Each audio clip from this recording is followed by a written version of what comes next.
Good morning. Remember the show Gilligan's Island? The little minnow that was tossed and turned in a huge storm, and they end up on a desert island. Gilligan, the skipper too, the millionaire and his wife, the movie star, the professor, and Marianne. Well, they're all there on Gilligan's Island.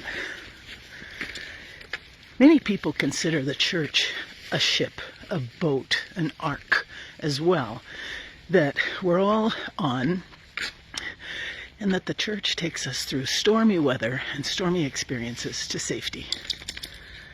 Well, I've been hearing a lot from people talking to me, and that during this COVID time, where we have been as church not able to practice the way we usually do, sacraments are not available in the same ways. Adoration is not an opportunity for us. Going to Mass has all kinds of limitations to where it just doesn't feel like home anymore. And yes, we have made sacrifices. And so for many, it feels like the church is a boat being tossed on stormy waters. And when we get terrified like that, fearful like that, uncertain of where we're headed and if we'll make it, we're often not thinking clearly. There's another story about a boat in a storm.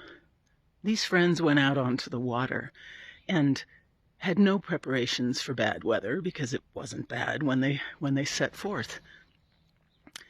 The big waves come up, the lightning flashes, there is rain and sleet, and water starts lapping over the edges of the boat, and they are freaked out. And they cry out, "Save us, Lord, save us." And there in the bow of the boat lies Jesus, asleep. And he stretches and is like, "What, huh? What? Save us?" "Oh, yeah." Stands up, calms the storm. The storm becomes a non-issue. It's striking because we in the boat, as church, have Christ right there in the bow, at the helm. And we are terrified as to what will happen with the church. I feel for this kind of fear. It's something that we have not experienced in our lifetimes before. Will the church be swamped? Will the boat be swamped?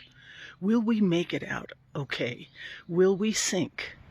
Will people return to Mass the way they have before? Or will they be happy with a TV Mass? Will our religious ed programs be less well attended because families are fearful about contagions? There are so many questions, and legitimate ones, that we have. But let's not forget who the boat belongs to. Jesus said to Peter at one point, he said, "You are a rock, and on this rock I will build my church, and the jaws of hell will not prevail against it." The jaws of hell will not prevail against it. Nothing is going to take down the church.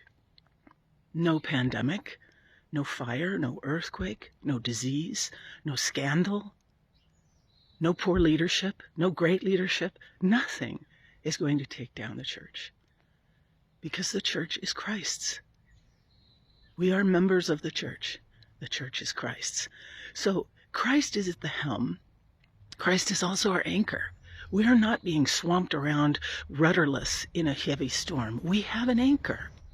So the test for us here, and that's what Christ said when he stood at the bow of the boat calming the storm, he looked over his shoulders at his buddies and said, "Why do you have so little faith?"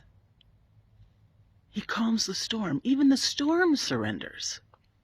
Nothing will conquer the church. So do not fear. Put your hearts at rest. It might feel like a storm. It might feel like we're going to go under. We may not recognize the church in the same way before COVID and post-COVID. But what we know is the church belongs to Christ. You belong to Christ. Don't worry. Those are not our concerns. Our concerns are to trust and to believe and to live with joy in our hearts, even when we feel the fear crowding at the edges, to live with joy in our hearts, because all will be well, Jesus promised.